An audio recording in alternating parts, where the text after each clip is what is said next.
अस्सलाम वालेकुम व्यूअर्स, मैं हूं आपका होस्ट शारिक जावेद जर्मनी के शहर म्यूनिख से। और आप देख रहे हैं उर्दू रेडियो डॉइचलैंड की लाइव ट्रांसमिशन। जैसा कि आप लोग जानते हैं कि उर्दू के हवाले से हम उर्दू जुबान में काफ़ी इंफॉर्मेटिव मालूमात आपके लिए लाते रहते हैं।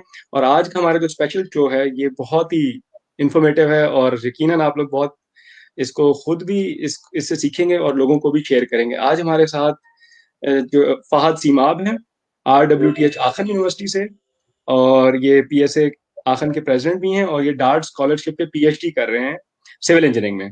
Welcome to the show Fahad Thank you so much for inviting me to the show, Sharik. जी। और हमारे साथ दूसरे मेहमान हैं फराज गुल। ये मोबिलिटी एंड ऑटोमोटिव इंजीनियरिंग में जो है मास्टर्स कर रहे हैं RWTH आखन यूनिवर्सिटी में। इनसे भी पूछेंगे सारा प्रोसेस कि क्या प्रोसेस है आपका मास्टर्स में एडमिशन लेने के लिए। और हमारे आज तीसरे मेहमान थे उसामा, जिन्होंने आज बैचलर्स के बारे में बताना था। वो यहाँ बैचलर्स कर रहे हैं, लेकिन आज उनकी तबीयत काफ़ी ख़राब हो गई और उन्हें हॉस्पिटल जाना पड़ा है, जिस वजह से वो आज हमारे शो में नहीं आ सके। लेकिन हम आप लोगों के लिए उर्दू रेडियो डॉइचलैंड पे एक नई एपिसोड इस हवाले से ज़रूर लाएंगे, जिसमें बैचलर्स के बारे में बताएंगे। तो फहद, पहले तो आप थोड़ा सा बताइए कि आप कितने अरसे से जर्मनी में हैं और आप किस फील्ड में एग्जैक्टली कर रहे हैं PhD, और डार्ट स्कॉलरशिप के हवाले से थोड़ा सा बताइए। शारिक, मैं जो हूँ जर्मनी में अभी मुझे 1.5 साल हो गया और मैं पीएचडी के लिए ही जर्मनी आया था। और मैं मेरी जो पीएचडी का स्टार्ट है, मतलब जो मैं जिस टॉपिक पे कर रहा हूँ वो है स्ट्रक्चरल कंक्रीट, जो कि सिविल इंजीनियरिंग के अंदर आती है, डोमेन में आती है। और स्ट्रक्चरल कंक्रीट में अगर हम ज़्यादा जाएं आगे तो वो है शेयर क्रैक, जो कि एक बहुत ही टेक्निकल टॉपिक है। तो इस पे मैं एक काम कर रहा हूँ। और डार्ट के हवाले से मैं आपको बताऊं कि पाकिस्तान से आने के लिए डार्ट की 3 अपॉर्चुनिटी है जिसको हम कैश कर सकते हैं, जिससे हम अवेल कर सकते हैं, जिसमें से यूं है कि एक है। मैं ये भी चाहूंगा लोगों को थोड़ा बताएं कि डार्ट है क्या। हाँ, dart basically German academic exchange है, जो फॉरेन मतलब स्टूडेंट्स को यहाँ लाने में जर्मनी को रिसर्च की बेसिस पे जर्मनी को रिसर्च में सपोर्ट करती है और फॉरेन स्टूडेंट्स को यहाँ लेके आती है। गवर्नमेंट से वो स्पॉन्सर्ड है पीछे। तो होता यूं है कि डार्ट जो है उसकी 3 डेडलाइन होती हैं पाकिस्तानी स्टूडेंट्स के लिए स्पेशली। पहली ये होती है कि आप अगस्त के फर्स्ट से लेके सितंबर के फर्स्ट वीक तक आपकी डेडलाइन वो खोलते हैं, उसमें आपने अप्लाई करना होता है। उसका एक क्राइटेरिया है। और इसी तरह जो सेकंड है, हमारे पास ये एडवांटेज है कि एचईसी के साथ भी डार्ट का वेंचर है, तो सेकंड जो है वो एचईसी के साथ लिंक्ड है। और जो थर्ड है वो डार्ट की नहीं होती, वो डायरेक्ट एचईसी की होती है। उसमें एचईसी सेपरेट बॉडी के तौर पे आपको यहाँ भेजता है। तो ये 3 है। अब डार्ट की अगर हम स्पेसिफिकली बात करें तो मैं, क्योंकि पहली वाली से स्टार्ट करूंगा, डार्ट की जो फर्स्ट अपॉर्चुनिटी है उसको कैसे अवेल करना है। उसका क्राइटेरिया ये है कि आपने जो है ना, आपको सबसे पहले जो इंपॉर्टेंट चीज चाहिए वो ये है, आपको एडमिशन लेटर। और आपको एडमिशन लेटर कैसे मिलेगा कि आपको सुपरवाइजर को कांटेक्ट करना पड़ेगा। और सुपरवाइजर को कांटेक्ट करने का बेस्ट तरीका ये है कि आप उसको ईमेल करें, और उस ईमेल का जो ड्राफ्ट है वो भी मैं अपने साथ आपको यहाँ पे बताऊंगा कि वो ईमेल ठीक का है, आपको थोड़ा सा ड्राफ्ट। इस पे रोकूंगा इसमें, क्योंकि बहुत इंपॉर्टेंट इन्फॉर्मेशन आप देना शुरू कर दिया आपने। बहुत सारे व्यूअर्स ने अभी थोड़ा सा लेट हमें ज्वाइन किया, तो उनको बताते चले कि हम लोग उर्दू रेडियो डॉइचलैंड की स्पेशल ट्रांसमिशन लाए हैं कुछ अच्छे ग्रुप्स की तावन से। और सारी इन्फॉर्मेशन आपको देने का मकसद ये है कि आप लोगों को स्टेप टू स्टेप इन्फॉर्मेशन मिले कि आप बगैर एजेंट्स या कंसल्टेंट्स को पैसे दिए किस तरह आप पहुंच सकते हैं। और ये हम लोग बिल्कुल as a free of cost ही ये कर रहे हैं।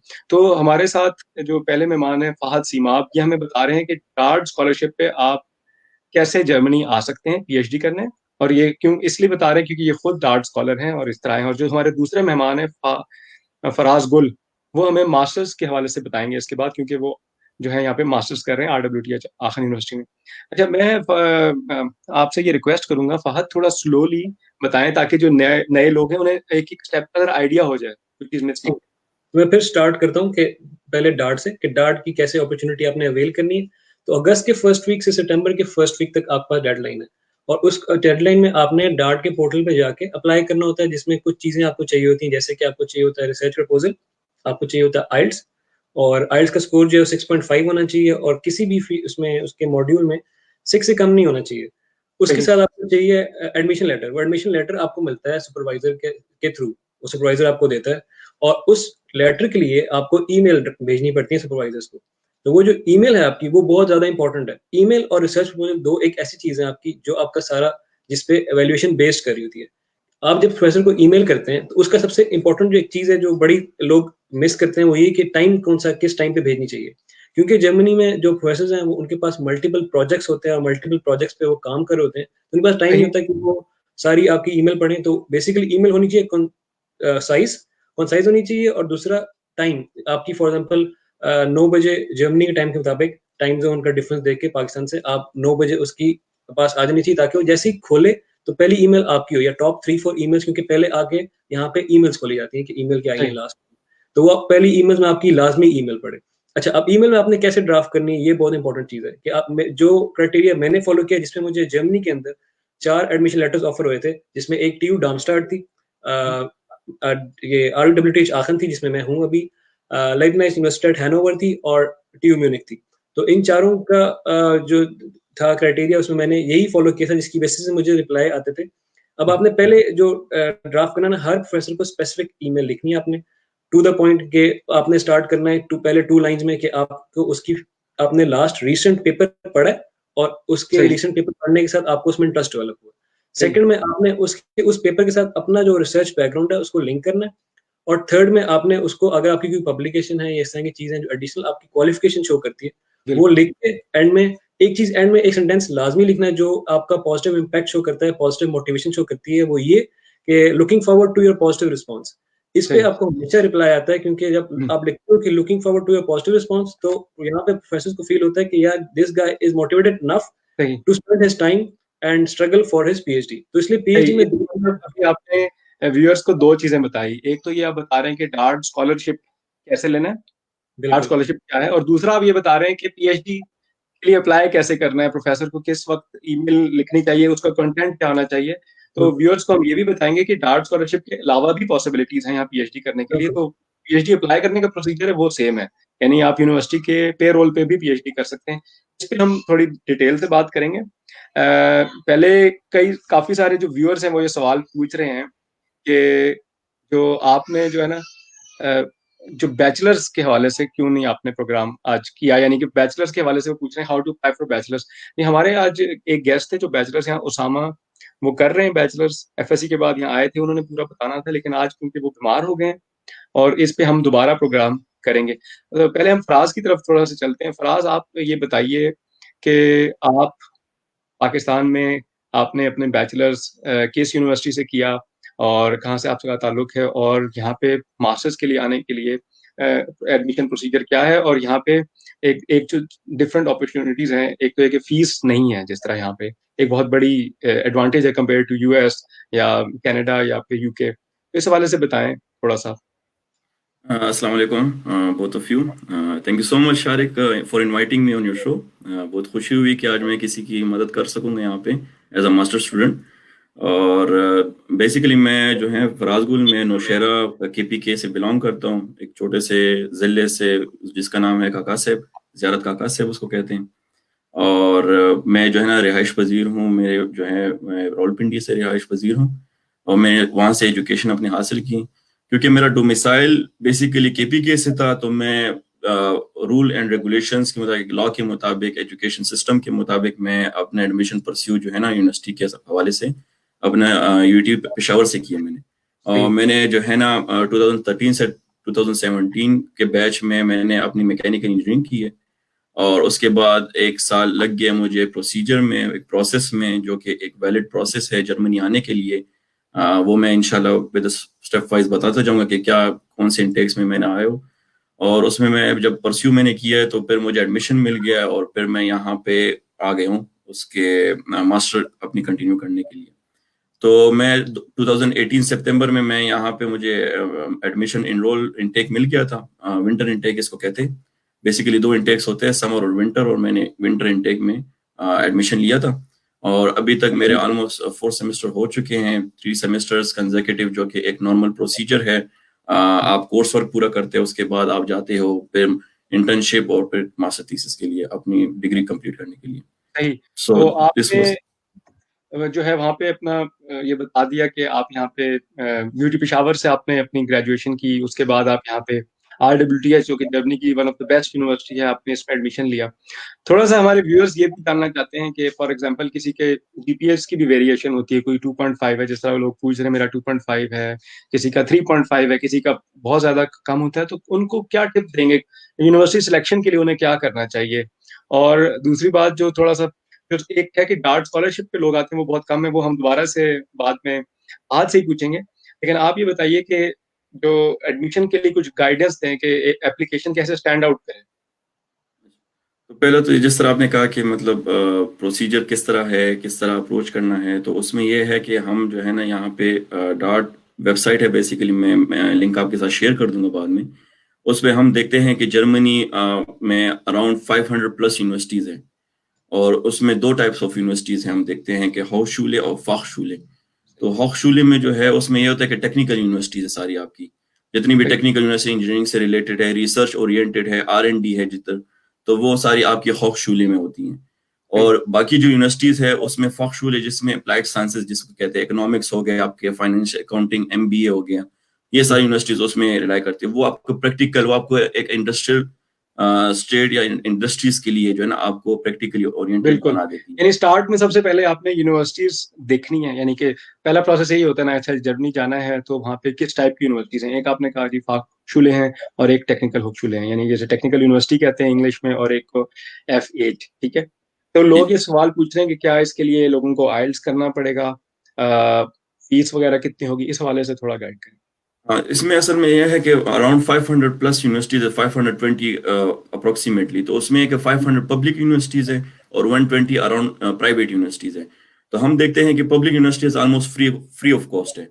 और फ्री ऑफ कॉस्ट में यह है कि आपको कोई मतलब इनिशियली आपको सिर्फ जो है ना उनके जो डॉक्यूमेंट्स हैं या जो भी है वो प्रोसीजर फॉलो करना पड़ता है। बाकी यहाँ पे एजुकेशन फ्री ऑफ कॉस्ट होती है। और बाकी जो 120 यूनिवर्सिटीज है उसको आप इंटरनेशनल एकेडमी करते हैं, उस इंटरनेशनल एकेडमी में आप एनरोल होते हैं बेसिकली, और उसके वो भी इतना मार्जिन नहीं होता, वो भी बड़े लिमिटेड जो है ना आपके कॉस्ट होती है एजुकेशन के हवाले से। सही। और बाकी जी जी जी बिल्कुल, यानी अच्छा, आपने फीस के हवाले से बताया। तो आइल्स की हम बात कर रहे थे कि सब यूनिवर्सिटी में आइल्स नहीं चाहिए होता, ज्यादातर में चाहिए होता है, और प्रेफर किया जाता है कि कर लें आइल्स तो बेहतर ही है, राइट। जी। तो उसमें ये होता है कि आइल्स की एक क्राइटेरिया होते हैं, इन्होंने बनाई हुई है, जो कि मोस्टली अराउंड 6.5 से 7 में होती है। तो 6.5 से 7 में अराउंड आ भी जाती है, क्योंकि नॉर्मली हम इंग्लिश बैकग्राउंड से बिलोंग करते हैं, हम थ्रू आउट अपनी लाइफ में मतलब इंग्लिश ही पढ़ते आ रहे हैं। हम इंग्लिश मीडियम स्कूल्स जाते हैं, हम यूनिवर्सिटी हमारी इंग्लिश मीडियम में होती है, तो हमें इतना मसला नहीं होता इंग्लिश मतलब परस्यू करने में। हाँ, ये डर जरूर होता है कि मतलब हम जब आइल्स में जाते हैं वो नर्वसनेस होती है, वो कॉन्फिडेंस नहीं होता, क्योंकि एक एग्जाम होता है और वो वन टाइम एग्जाम होता है। ठीक तो है। वो ये चीज है कि वो कॉन्फिडेंस से आता है, वो आपकी प्रैक्टिस से आता है। वो आप जब प्रैक्टिस मोर एंड मोर करते हैं, उसके मुख्तलिफ वो है मतलब कैम्ब्रिज की अपनी बुक्स है, उसमें आप प्रैक्टिस करते हो, उस हवाले से आप मूव ऑन करते हो और आप आइल्स में अपेयर हो जाते हो, और आप आइल्स के लिए मतलब खासतौर पे जर्मनी के लिए जो है ना बिल्कुल, आप जो है ना अप्लाई करने के लिए एलिजिबल हो जाते हो। यानी तो आइल्स ये कर लेना चाहिए, इससे फायदा है। अच्छा, और सवाल, जो लोगों के सवाल भी हम साथ साथ लेंगे, लोग ये पूछ रहे हैं कि अगर रिक्वायरमेंट मिनिमम 60% है तो क्या 60% के बाद एडमिशन मिल जाता है। एक तो ये कि डेफिनेटली कंपटीशन बहुत ज्यादा है आजकल पूरी दुनिया में, और यहाँ पे फ्री एजुकेशन है तो लोग पूरी दुनिया से अप्लाई कर रहे हैं, तो चांसेस डेफिनेटली कम है। लेकिन अगर दूसरी चीज ये डार्ट स्कॉलरशिप के वाले से वो पूछ रहे हैं लोग कि क्या मास्टर्स पे डार्ट स्कॉलरशिप पे आया जा सकता है। पहले तो मैं ये पूछूंगा फराज के, आपकी यूनिवर्सिटी में अगर हम कहें RWTH one of the best university है, वहाँ पे मास्टर्स में तकरीबन पाकिस्तानी स्टूडेंट की तादाद कितनी होगी रफली, अगर आप एस्टिमेट लगाना चाहें। मेरे ख्याल से रफली जो है ना जो सारे डिपार्टमेंट्स या सारे जितने भी मुख्तलिफ डिपार्टमेंट्स हैं, मैकेनिकल, इलेक्ट्रिकल, IT जितने भी हैं, कुल मिला के हर बैच में मतलब आ जाते हैं कोई 35-40। और टोटल मिकदार, क्योंकि ये जिस तरह आप आ रहे तो साथ पास आउट भी तो हो रहे साथ साथ, जी तो उसमें ये है कि टोटल अगर आप एवरेज निकाल दे तो मतलब मोर देन 200-300 है हमारे यहाँ पे, सही, जो सीनियर्स सही और है। जूनियर्स मिला के भी। मतलब 200 से 300 लोग काफी बड़ा नंबर है। और आपके ख्याल में इनमें से जो मास्टर्स में डार्ट स्कॉलर्स कितने होंगे, just for an idea. Dart scholarship के लिए बेसिकली कुछ रिक्वायरमेंट्स है, वो हम पूरी नहीं कर पाते, जैसे कि मैंने पूरी नहीं की। उसकी वजह ये कि मुझे कम से कम 2 साल का एक्सपीरियंस चाहिए पाकिस्तान में, मतलब प्रैक्टिकल इंडस्ट्रियल एक्सपीरियंस। वो सही। एक्सपीरियंस मैंने, क्योंकि मैं जैसे आपको पहले ही फरमाया कि मतलब 2017 में मैं जैसे ग्रेजुएट हुआ तो मैंने प्रोसेस स्टार्ट लेकिन कर दिया। सवाल ये कि कितने कितने परसेंटेज आपके ख्याल में हैं इसमें, मतलब जस्ट लोगों मेरे को ख्याल आइडिया से हो जाए कि डार्ट स्कॉलरशिप में। जितना 2 साल में मतलब मेरा एक्सपीरियंस हुआ, मैं कभी किसी से इस तरह मतलब नहीं मिला जिस जो डार्ट नहीं स्कॉलरशिप मिले। का है। जी। तो मतलब बड़ा कम रेशियो है, आप ये कह तो सकते ये हैं। व्यूअर्स के लिए एक इम्पोर्टेंट थोड़ा सा हम आइडिया आपको दे रहे हैं कि बेसिकली डार्ट स्कॉलरशिप को आप ज्यादा कंसिडर करें कि वो PhD के लिए ज्यादा है, मास्टर्स में हो सकता है लेकिन बहुत ही कम रिलेटिवली होता है, लेकिन still it's a very attractive कि आप जर्मनी की जो बहुत ज्यादा पब्लिक यूनिवर्सिटीज है सबके अंदर फीस नहीं है, तो ये ऑलरेडी एक काफी ज्यादा एडवांटेज है आपको यहाँ आने में। और हम थोड़ी सी बात करेंगे मोटिवेट करने के लिए कि अगर फीस नहीं है लेकिन आपने अपनी अकोमोडेशन खुद देनी है, लेकिन स्टूडेंट जॉब्स के हवाले से हम बात करेंगे कि स्टूडेंट जॉब्स से भी आप अपना खर्चा निकाल सकते हैं, अपना रेंट पे कर सकते हैं। तो आपके शहर में RWTH में ज्यादातर स्टूडेंट्स को क्या स्टूडेंट जॉब आसानी से मिल जाती हैं, और क्या वो ऑड जॉब्स होती हैं या यूनिवर्सिटी में मिल जाती हैं, कंपनीज में मिल जाती हैं? एवरेज स्टैटिस्टिक्स क्या है इस हवाले से? अच्छा, इसमें ये होता है कि इसमें 3 टाइप्स ऑफ जॉब हंटिंग होती है ना। वो जॉब हंटिंग पहले ये होती है कि आप किसी इंडस्ट्री या आप किसी कंपनी को टारगेट करते हैं। जैसे मतलब आप आते हैं, आपकी एक जॉब हंटिंग एक माइंड में होता है कि हाँ, मैंने पढ़ाई के साथ साथ ना अपने एक्सपेंसेस भी संभाल, क्योंकि आप स्टूडेंट होते हैं। तो एक ये हो गया कंपनी बेस्ड। दूसरा होता है कि आप हीवी पोजीशन बेसिकली वो होती है कि जो इंस्टीट्यूट, जो प्रोफेसर, जो इस कोर्स में आप एनरोल्ड होते हो, उस कोर्स के आप सब्जेक्ट पढ़ते हो, उस कोर्स में आप अच्छे ग्रेड्स लेते हो, और उसमें फिर आप प्रोफेसर से डायरेक्ट मेल पे बात करते हो कि ये मेरी सीवी है, ये मेरा ग्रेड है इस सब्जेक्ट में, मैंने काफी अच्छा परफॉर्म किया है, आप काइंडली मेरा रिज्यूम जो है वो रिव्यू कर दें। अगर मैं आपके पास कोई प्रोजेक्ट है जिसमें आपको चाहिए कोई बंदा जिसमें आपकी हेल्प कर सके और आपके उस रिसर्च प्रोजेक्ट में आपके साथ परस्यू कर सके, तो मैं उसके लिए काफी एलिजिबल हूँ और मैं आपके साथ जो है ना काम करना चाहूंगा।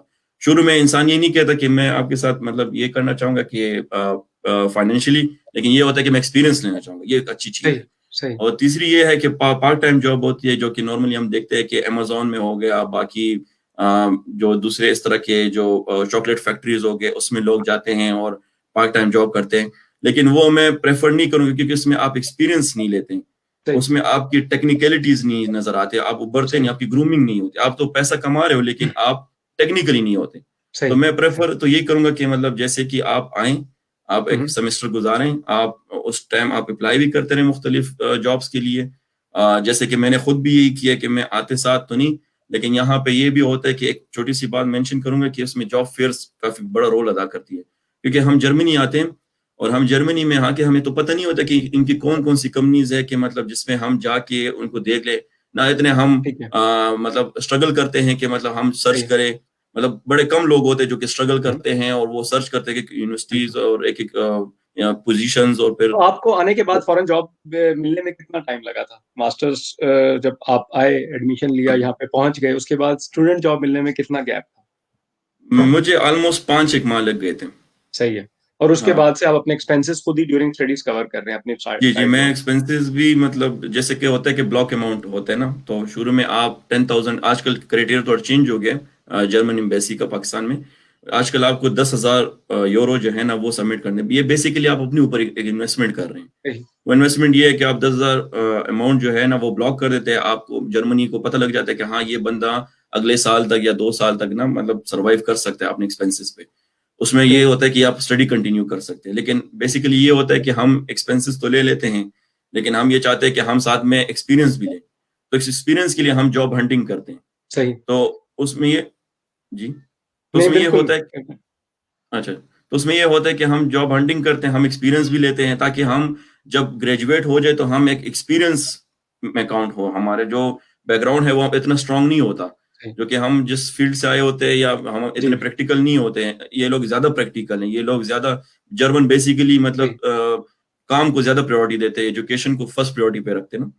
तो ये चीज है कि मतलब बहुत शुक्रिया, आपने डिटेल से इस हवाले से बताया। इसके बाद हम दोबारा आएंगे, थोड़ा पीएचडी की तरफ शिफ्ट करते हैं। पहले तो लोगों को ये बताते जाएं जिन व्यूअर्स ने अभी ज्वाइन किया कि उर्दू रेडियो डॉइचलैंड ये स्पेशल ट्रांसमिशन लाया आपके लिए चंद ग्रुप्स के साथ मिलकर, जिनके अंदर study and life in Germany का बेशुमार शुक्रिया कि जिन्होंने ये किया। और इसका पर्पस सिर्फ और सिर्फ ये है कि आप लोगों को फ्री एक इंफॉर्मेशन प्रोवाइड की जाए, और इंफॉर्मेशन देने के लिए हमारे पास जो टेस्ट हैं वो मास्टर्स में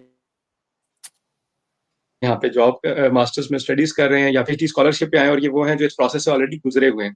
हमारे पास साथ साथ बहुत ज्यादा सवाल आ रहे हैं, उनको भी लेंगे। अब हम पीएचडी के हवाले से थोड़ा सा मजीद जानेंगे, क्योंकि पीएचडी में क्वेश्चंस लोगों के ये आ रहे हैं कि फील्ड्स के हवाले से भी आ रहे हैं। किस किस फील्ड, मेरे ख्याल में तकरीबन सब फील्ड्स में यहाँ पीएचडी लोग कर रहे हैं मेरे ख्याल में पूरे जर्मनी में।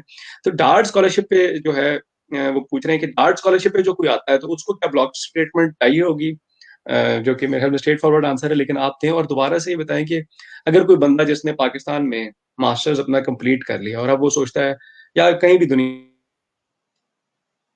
दुनिया में मुझे स्कॉलरशिप पे आना है जर्मनी, तो पहला स्टेप क्या है, उसे कहाँ से शुरू करना चाहिए जी फहद? अच्छा, अभी मैं आपके तीनों क्वेश्चन का स्टेप टू स्टेप गाइड करता हूँ। पहले ये फील्ड के हवाले से। फील्ड का ये है कि जर्मनी जो है फील्ड के हवाले से हेवन है। मतलब आप कोई भी फील्ड उठा लें, बायोमेडिकल उठा लें, सिविल इंजीनियरिंग उठा लें, मैकेनिकल उठा लें, तो फील्ड के लिए हेवन है। और पीएचडी के बाद जॉब अपॉर्चुनिटीज बहुत अच्छी हैं, बहुत स्टेट ऑफ द आर्ट आपको अच्छी जॉब मिल जाती है।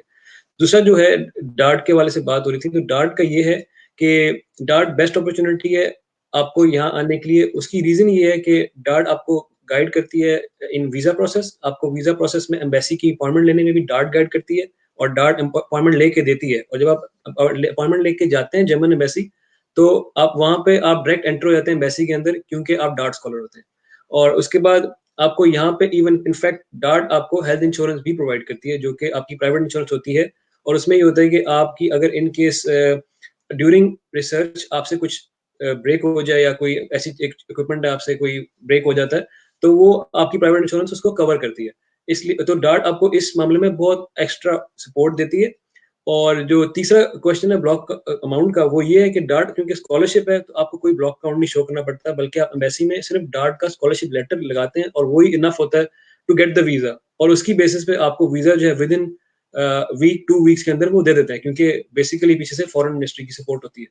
तो ये हो गया डार्ट का। अब इसको आगे लेके चलते हैं और बात करते हैं कि डार्ट में के अलावा एक और भी अपॉर्चुनिटी है जिसका मैं बहुत एक्सप्लेन करना चाहता हूँ। वो ये है कि डीएफजी।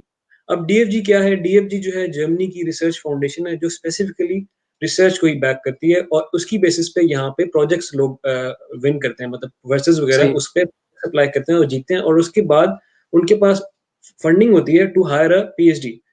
उसमें जो है थोड़ा सा पाकिस्तान के लिए पाकिस्तानी स्टूडेंट्स के लिए थोड़ा सा मुश्किल इसलिए होता है क्योंकि उसमें जब वो प्रोजेक्ट आ जाता है तो इनको विद इन अ मंथ बनना चाहिए होता है, लेकिन कुछ केसेस में 6-7 मंथ्स के बाद भी चाहिए होता है। इसलिए उसको भी ट्राई करना चाहिए, क्योंकि वो बेसिकली आपको ये आइडिया भी दे देता है कि आपके प्रोफेसर का अपकमिंग प्रोजेक्ट क्या है, जिसकी बेसिस पे आप उसको टारगेट कर सकते हो कि I am interested in working for that. तो एक ये चीज होगी। दूसरा डार्ट का ये है कि आप जब प्रोफेसर को बोलते हो कि मुझे डार्ट की अपॉर्चुनिटी में अवेल करना चाहता हूँ, तो वो आपको मांगता है रिसर्च प्रपोजल। अब रिसर्च प्रपोजल एक बहुत ही टेक्निकल और बहुत ही इंपॉर्टेंट चीज है।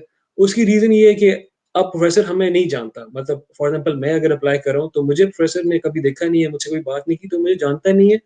तो अब हमें करना क्या है कि उस रिसर्च प्रपोजल को एज टेक्निकल एज पॉसिबल हमने बनाना है। अब उसका क्राइटेरिया क्या है, वो किस तरह बन सकता है? अब ये क्योंकि मैंने जैसे आपको शुरू में बताया कि मेरे पास टीयू टर्म की, आरबीटीएच आखन की, टीयू डार्मस्टाड की और हैनोवर के लेटर्स थे, तो मेरे पास 4 डिफरेंट रिसर्च प्रपोजल थे। एक और चीज मैं यहाँ हमेशा जो पॉइंट आउट करता हूँ, ये कि अपनी जो आपका फील्ड है उसको नैरो डाउन ना करें। मतलब फॉर एग्जांपल आप सिविल इंजीनियरिंग आप में मैंने बैचलर्स किया, मास्टर्स मेरा था रिस्क मिटिगेशन में, और मेरा जो थीसिस था वो स्ट्रक्चरल डायनामिक्स में था। बट अभी मैं काम कर रहा हूँ शीयर क्रैक पे।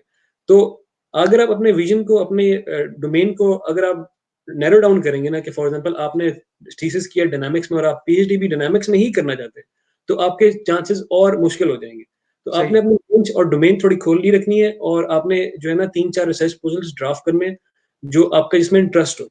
अब आप रिसर्च प्रपोजल ड्राफ्ट करने की जो इंपॉर्टेंट हेडिंग्स जो मैं हमेशा मेंशन करता हूँ, उसमें एक ये है कि इंट्रोडक्शन, बड़ा state of the art precise 1 page का इंट्रोडक्शन। 4 पेज से 4.5 पेज से ज्यादा का नहीं होना चाहिए प्रपोजल, क्योंकि यहाँ पे प्रोफेसर्स के पास मल्टीपल प्रोजेक्ट्स होते हैं एट अ टाइम, उनके पास टाइम नहीं होता कि वो आपका पूरा प्रपोजल पढ़े।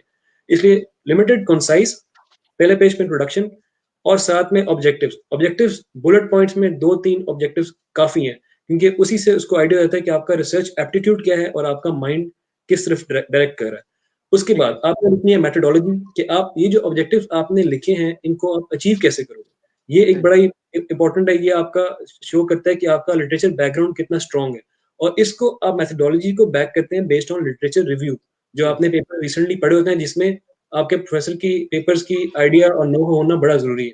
अब मेथोडोलॉजी में एक चीज बड़ी इंपॉर्टेंट है, वो ये कि आपने एक फ्लो चार्ट लाजमी डालना है जिसमें आप मेथोडोलॉजी को पूरा शो करेंगे। उसकी रीजन ये है कि प्रोफेसर जैसे ही आपकी प्रपोजल खोलेगा तो उसको पूरा थ्योरी पढ़नी नहीं पड़ेगी।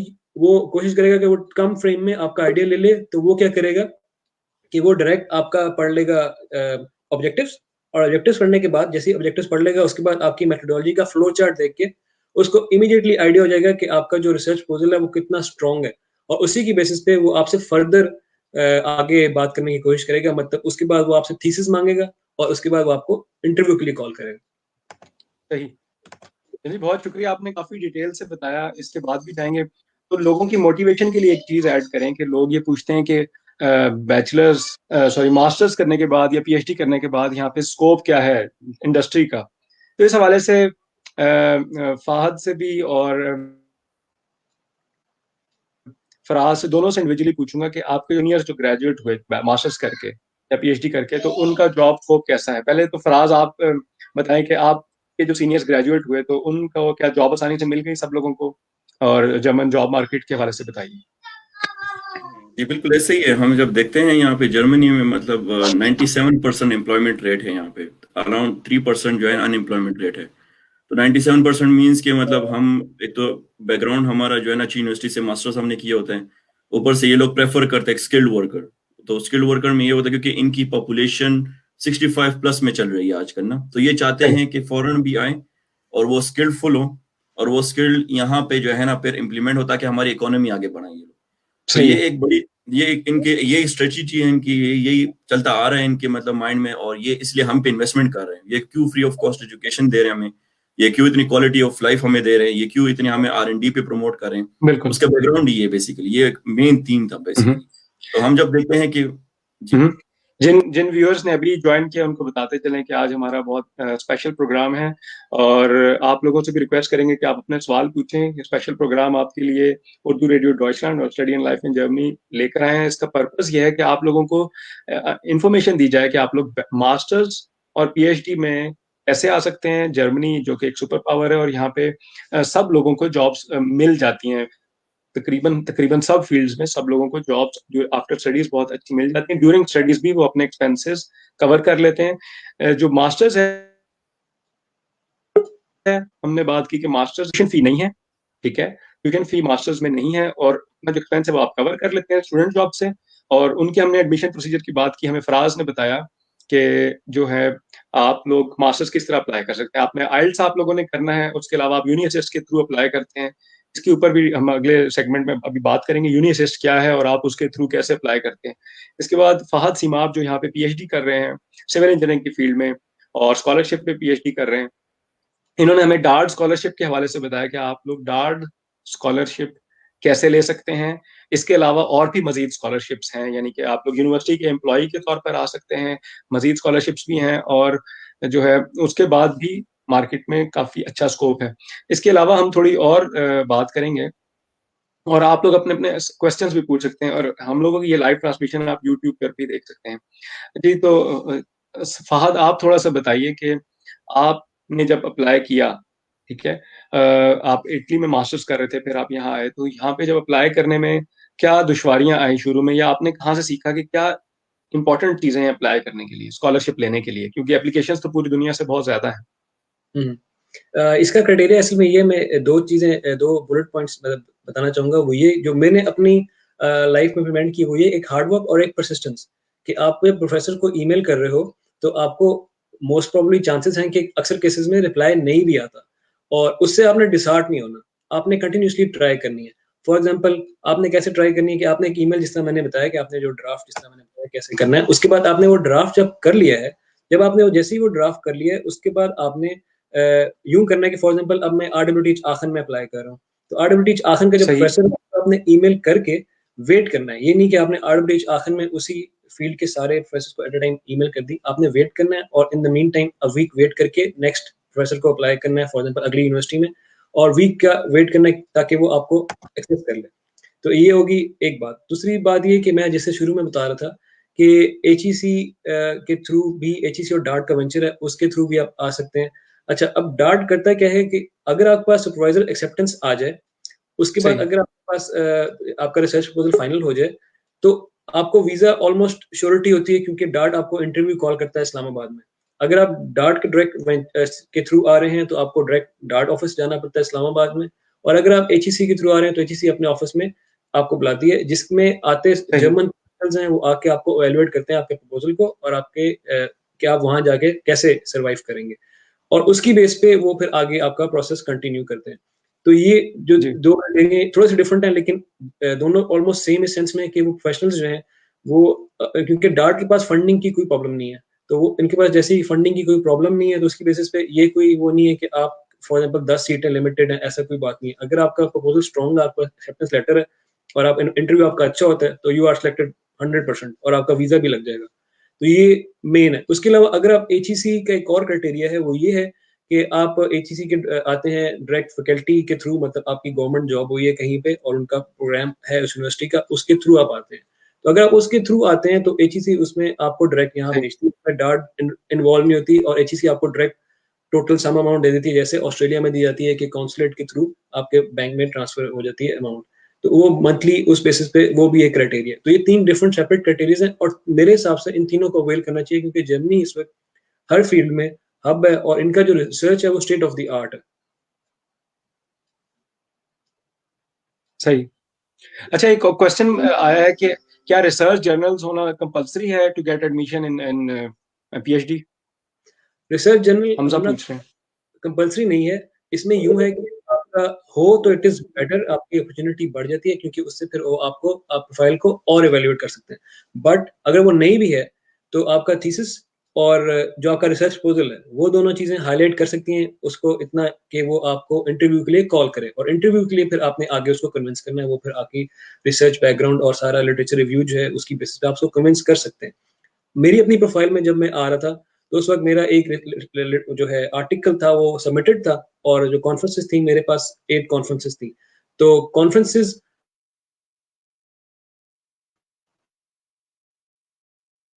का जो काम है वो पब्लिश कर सकते हैं, और इसी तरह अगर आपने बैचलर थीसिस भी है आपका, उसको भी आप कॉन्फ्रेंस में पब्लिश कर सकते हैं। सिर्फ पैटर्न फॉलो करना होता है कि कॉन्फ्रेंस का पैटर्न क्या है। तो मेरी एडवाइस ये होगी कि कॉन्फ्रेंस एटलीस्ट 1-2 लिख लें, वो उससे ये होगा कि आपके चांसेस बढ़ जाएँगे। लेकिन इन केस अगर आपके पास वो नहीं भी है, तो भी कोई उसमें प्रॉब्लम नहीं है। आपने डायरेक्ट इंटरव्यू के लिए प्रोफेसर को कन्विंस करना है और उसके लिए सही। आपका और प्रपोज़ल। ठीक है। चलें, बहुत शुक्रिया। अभी मैं फराज के पास जाऊंगा, थोड़ा सा यूनिअसिस्ट के बारे में बताएं। यूनिअसिस्ट एक एडमिशन प्रोसीजर का एक मेन एक पार्ट है, इसके हवाले से थोड़ा सा ऑडियंस को बताएं कि यूनिअसिस्ट क्या है और क्यों चाहिए। यूनिसिस बेसिकली एक पोर्टल है, स्क्रीनिंग पोर्टल है। आप जब अपने डॉक्यूमेंट्स सेंड करते हैं, कुछ यूनिवर्सिटीज़ ये होती है कि वो चाहती है कि वो एक प्रॉपर प्लेटफॉर्म के ज़रिए से आए, और ये वो चीज़ है कि मतलब जब आप अपने डॉक्यूमेंट्स ऑनलाइन अपलोड कर दिए, बेसिकली पोर्टल है जिसमें आप अपना लॉगिन बनाते हैं फर्स्ट ऑफ ऑल। उसके बाद आप अपने डॉक्यूमेंट्स सबमिट करते हैं, जो कि स्टेप बाय स्टेप मैं बताना चाहूँगा कि उसमें आपके सीवी हो गई, आपके ट्रांसक्रिप्ट्स हो गए, आपके डोमिसाइल्स हो गए या आईडी हो गए, मतलब और साथ ही साथ मतलब बैचलर सेकेंडरी मतलब जो स्कूल्स के आपके जो डिग्रियां हैं, डीएमसीज उसे कहते हैं, तो वो आप जब अपलोड सारी जितनी भी डॉक्यूमेंट्स है उनकी रिक्वायरमेंट के मुताबिक आप अपलोड कर देते हैं। उसके बाद फिर आप अप्लाई करते हैं। आपके जो भी मतलब यूनिवर्सिटीज आपको फिल्टर आउट करते हैं, फॉर एग्जांपल आपने ऑटोमोटिव करना है, उसमें अप्लाई करना है, आपने आईटी में किसी सेक्टर में करना है, तो इन चीजों में जब आप चलते हैं तो मतलब आप वो फिल्टर आउट करते हैं, और यूनिवर्सिस्ट वो चीज है कि मतलब आपकी वो स्क्रीनिंग कर लेते हैं एडमिशन प्रोसेस के लिए। तो वो बेसिकली डायरेक्ट होते हैं एक यूनिवर्सिटी के साथ। फॉर एग्जांपल आरडब्ल्यूटीएच में तो ये ऐसा नहीं है, लेकिन यूनिवर्सिटी ऑफ रॉकस्टॉक हो गया, तो उसमें ये होगा कि मतलब आप जब जाते हैं तो यूनिवर्सिटी के थ्रू अप्लाई करते हैं, और उधर ही आपको देख लेते हैं कि अच्छा आप एलिजिबल हैं कि नहीं है। उसकी कुछ अपनी फीस है initially, for example 75 euro initial fee है उसकी, और साथ ही साथ जितने आप वो वन टाइम फी है आपकी, और जितने आप कोर्सेज के लिए सही। अप्लाई करते हैं उस हिसाब से आप जो है ना आगे बढ़ते जाते हैं। ठीक है। थोड़ा सा यूनिसेफ के बारे में आपने बताया, यानी कि इसकी मुझे ये समझ आई कि जब भी कोई लोग अप्लाई करते हैं, पहले वो डायरेक्ट यूनिवर्सिटीज को अप्लाई करते थे, लेकिन अब डॉक्यूमेंट्स वो यूनिसेफ को भेजते हैं। सेंट्रल अदारा है, वो आपकी डिग्री को वेरीफाई करता है, और आपके जो ग्रेड्स हैं, जो जीपीए है, जो पाकिस्तानी सिस्टम में 4 बेस्ट होता है और 2 से नीचे फेल की तरफ जाते हैं, तो यहाँ पे 1 बेस्ट है और 5 वर्स्ट है, तो उसको कन्वर्ट करता है। उससे पहले ये भी वेरीफाई करता है कि आपकी डिग्री ओरिजिनल है कि नहीं। यूनिवर्सिटी, पूरी दुनिया से यूनिवर्सिटीज हैं, वो उनकी डिग्रियां ये ऑथेंटिक यूनिवर्सिटी है कि नहीं। तो वो आपकी डिग्रीज ओरिजिनल टेस्टेड डिग्रीज लेता है, जो आपने हायर एजुकेशन कमीशन से टेस्ट करके भेजनी होती है उनको, और साथ जो एफएससी के जो जो डिग्रीज हैं वो भी आईबीसी से गालिबन करनी होती हैं, राइट। टेस्ट करके उनको एक दफा भेजते हैं, फिर आप बाद में किसी और यूनिवर्सिटी को भी अप्लाई करें तो यूनिसिस्ट के थ्रू अप्लाई करते हैं। यानी यूनिसिस्ट बेसिकली एक सेंट्रल है जहाँ पे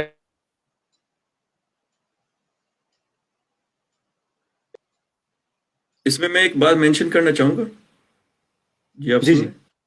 उसमें एक बात मेंशन करना चाहूँगा कि यूएस और जर्मनी में यही तो फ़र्क है कि मतलब यूएस में सिर्फ एक सेंट्रल सिस्टम है, और जर्मनी में ये फ़ायदा है कि आप यूनिसिस के ज़रिए से भी कर सकते हो, और साथ-साथ डायरेक्टली जो कि रिक्वायरमेंट है किसी भी यूनिवर्सिटी का कि आप डायरेक्टली एप्लीकेशन उनके पोर्टल पे भी सबमिट कर सकते हो। तो ये एक बड़ा जो है ना एडवांटेज है जर्मनी का यूएस से। सही। तो हम अपने प्रोग्राम के लास्ट पार्ट में जा रहे हैं। जिन व्यूअर्स ने आज हमारा प्रोग्राम देखा उर्दू रेडियो डॉइचलैंड के प्लेटफॉर्म पे और study in life in Germany group में, आप सबका शुक्रिया। हम थोड़ा सा ये बताते चलें कि यहाँ पे तकरीबन यूनिवर्सिटीज में ट्यूशन फ्री तकरीबन सारे सूबों में जर्मनी में इस वक्त नहीं है, सिवाय मेरे ख्याल में बाडन वुटनबर्ग एक सूबा है जिसका मशहूर शहर स्टुटगार्ट और कार्लसरूहे आप लोग जानते होंगे। वहाँ पे 1300 यूरो की फीस इंट्रोड्यूस करवाई गई है तकरीबन गालिबन। इसके अलावा हमने बात की पीएचडी के हवाले से। हम पीएचडी को भी अब फहद के पास जाएंगे कि वो इसको रैप करें आज का प्रोग्राम, और बाकी जो क्वेश्चन रह गए हम कोशिश करेंगे कि नेक्स्ट प्रोग्राम्स में करें। और बहुत ज्यादा लोग जो हैं वो बैचलर्स के बारे में पूछ रहे हैं, तो हमारे आज के गेस्ट जो हैं उसामा, वो बीमार हो गए थे, तो वो हम नेक्स्ट टाइम करेंगे उसके ऊपर प्रोग्राम इंशाल्लाह। लेकिन आप लोगों के लिए एक टिप है कि आप लोग बैचलर्स के बाद आ सकते हैं। मैं सिर्फ एक छोटी सी बात कर लूँ, एफएससी के बाद एक पाकिस्तान में 12 ईयर ऑफ एजुकेशन होती है, फिर जर्मनी में बैचलर्स में एडमिशन के लिए 13 ईयर ऑफ एजुकेशन चाहिए, लेकिन वो आप एक साल यहाँ आके कर सकते हैं। और जर्मनी में ज्यादातर जो आपकी बैचलर स्टडीज है वो जर्मन जुबान में है, वो आप आके सीख सकते हैं, लेकिन आपको बेसिक लेवल B1 तक पाकिस्तान में सीख कर आना है, और वो पॉसिबल है। आप गूगल करें, यूनी सॉरी स्टूडियन कॉलेज को गूगल करें, और बैचलर स्टडीज इन जर्मनी को गूगल करें, और हम अगला प्रोग्राम भी करेंगे। तो फहद थोड़ा सा इसको रैप अप करें आराम से, कि जो लोग लेट ज्वाइन किया, कि पीएचडी में आने के बाद किस फील्ड्स में ज्यादा स्कोप है, और उसके बाद फ्यूचर क्या है, और मतलब एडमिशन प्रोसेस में आप फाइनल इसको 2 लाइन में समराइज करें एडमिशन प्रोसेस। एडमिशन प्रोसेस को एडमिशन अगर प्रोसेस। 2 लाइन समराइज करूँ तो आपको चाहिए प्रोफेसर की एक्सेप्टेंस, उसका मैंने ईमेल मतलब पूरा बताया ईमेल कैसे ड्राफ्ट करनी है, रिसर्च प्रपोजल, और आइल्स जिसमें 6.5 ओवरऑल और 6 में कम से कम किसी में ना हो। अगर आप डायरेक्ट डार्ट पे आ रहे हैं, अगर आप एचईसी के थ्रू आ रहे हैं तो आपको आइल्स नहीं चाहिए, बट रिसर्च प्रपोजल और प्रोफेसर की एक्सेप्टेंस चाहिए, और फिर आपको वो इंटरव्यू के लिए कॉल करते हैं, और इंटरव्यू के बाद वीजा में आपको वही अपॉइंटमेंट लेके देते हैं, और उसी तरीके से आप आते हैं। जब यहाँ आगे तो यहाँ पे जो जॉब अपॉर्चुनिटीज हैं वो जैसे अगर आप डार्ट पे आते हैं तो आपको 1200 अराउंड यूरोज मिलते हैं, और अगर आप एचईसी पे आते हैं तो आपको 950 मिलते हैं। तो वो अगर सिंगल आप हो तो उसके लिए तो काफी फीजिबल और काफी रीजनेबल है। बट अगर आप बड़े शहर में हो, जैसे म्यूनिक हो गया, स्टुटगार्ट हो गया, बर्लिन हो गया, तो वहां पे ये बहुत लिमिटेड है, और इनकेस अगर आपकी फैमिली है तो आपको जॉब लाजमी चाहिए होती है। उस केस सही। में यहाँ पे वी पोजीशन आ जाती है, जो आपको कुछ आवर्स अलाउड होते हैं, और उसकी बेसिस पे आप 500-600 यूरोज ऊपर ले सकते हैं प्रोफेसर से, क्योंकि वो जिस प्रोजेक्ट पे आपको काम करा रहा होता है, जिस तरह मैंने बताया, वो डीएफजी का होता है, और उस पे फंड उसके पास होते हैं एक रिसर्च असिस्टेंट के। तो उस फंड में से वो आपको एज अ वी पोस्ट दे सकता है कुछ अमाउंट। तो आपका जो लमसम है वो अराउंड 1800 यूरोज हो जाता है। और जब अगर आप डीएफजी के प्रोजेक्ट पे डायरेक्ट आते हैं एज एन एम्प्लॉय, तो फिर आपको अराउंड 2600 यूरोज नेट आती है। तो ये सारी समरी है इसकी ओवरऑल। ठीक हो गया। सही।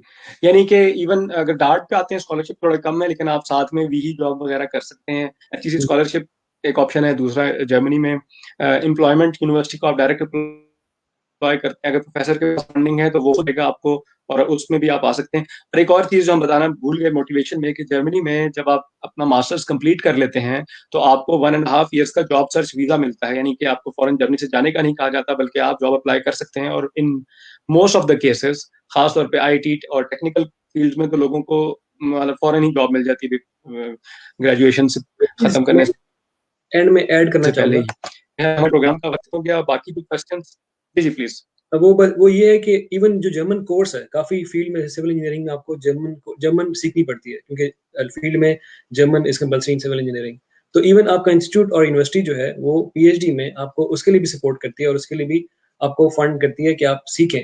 और इवन डार्ट जो है, जो आपकी पीएचडी आप डार्ट की अवेल कर लेते हैं, तो आपको 2 मंथ्स पहले भेजती है जर्मन सीखने के लिए, जर्मन कोर्स पे, और उसके लिए भी वो 410 यूरोज पर मंथ आपको पॉकेट मनी देते हैं, और अकोमोडेशन अलग, और कोर्स की फीस सारी खुद उठाते हैं। तो अगर आपका वीजा सही। लेट हो जाए तो फिर आपको इंस्टीट्यूट सपोर्ट करता है जर्मन सीखने में, तो वो सारा कुछ ऑलरेडी आपका कवर हो जाता है। सही। ठीक है। मेरे ख्याल में आज के लिए ये काफ़ी था। तो आप लोगों ने आइल्स करना है मास्टर्स के लिए, यूनिअसिस्ट के थ्रू अप्लाई करना है, और मोटिवेशन ये है कि आप जर्मनी आएंगे तो इसके आपको ड्यूरिंग स्टडीज आपकी ट्यूशन फीस नहीं है और अपने एक्सपेंसेस आप पार्ट टाइम जॉब से कवर कर सकते हैं। आफ्टर स्टडीज आप 1.5 ईयर्स का आपको जॉब सर्च वीजा मिलेगा और आप नॉर्मली अच्छी जॉब कर सकेंगे। मेरी क्लोजिंग पे आप सबसे टिप है, जो भी जर्मनी आना चाहें और अगर आपका एडमिशन हो जाए तो आप समझें कि अगर आपके यूनिवर्सिटी में कुछ सब्जेक्ट्स है ना, तो एक सबसे इम्पोर्टेंट सब्जेक्ट है जर्मन लैंग्वेज। ट्राई करनी कि ग्रेजुएशन से पहले आप जर्मन लैंग्वेज जरूर सीखें, फिर आपका फ्यूचर बहुत ब्राइट है जर्मन लैंग्वेज के साथ। और हम तमाम लोगों का शुक्रगुजार हैं कि जिन्होंने हमारा ये प्रोग्राम देखा, और आप लोग हमारा उर्दू रेडियो डॉइचलैंड के सब प्लेटफॉर्म को जरूर जुड़े रहिए। आपके जो सवालात थे, हम इंशाल्लाह फ्यूचर में जल्द एक प्रोग्राम या मल्टीपल प्रोग्राम्स करेंगे, हर टॉपिक को डिटेल से कवर करेंगे। एक रिक्वेस्ट आई है कि गर्ल्स को भी लाएं प्रोग्राम में, क्योंकि यहाँ के गर्ल्स के क्या प्रॉब्लम है, तो वो भी एक प्रोग्राम किया जाएगा। इसके अलावा जॉब के हवाले से प्रोग्राम करेंगे। तो आप अपना बिल्कुल हमारा चैनल जरूर लाइक करें, यूट्यूब भी सब्सक्राइब करें, और इस तरह जो भी आपको इन्फॉर्मेशन चाहिए होती हो तो Facebook group study and life in Germany जो बहुत ही यूजफुल ग्रुप है, इस पर आप अपनी हर क्यूरीज पूछ सकते हैं। इसके साथ हम लेंगे प्रोग्राम से इजाजत, और आपके जो क्वेश्चंस आप बाद में भी हमें डेफिनेटली लिखें, हम उस पर वर्कआउट करके आप लोगों को जवाब देंगे। लेकिन हमारे व्यूअर्स को आप लोग जो हमारे गेस्ट हैं, इनको प्राइवेट मैसेजेस काइंडली ना कीजिएगा, काफी बिजी रूटीन है और बड़ा ग्रुप है। तो आप सबका बहुत शुक्रिया। इसके साथ लेंगे हम आपसे इजाजत अगली दफा तक के लिए। जुड़े रहिए, please like and subscribe Urdu radio Deutschland. Thank you Faraz, अल्लाह हाफिज। Thank you all the viewers, thank you ma'am Shahila Baig and all the people who supported. अल्लाह हाफिज। अल्लाह हाफिज।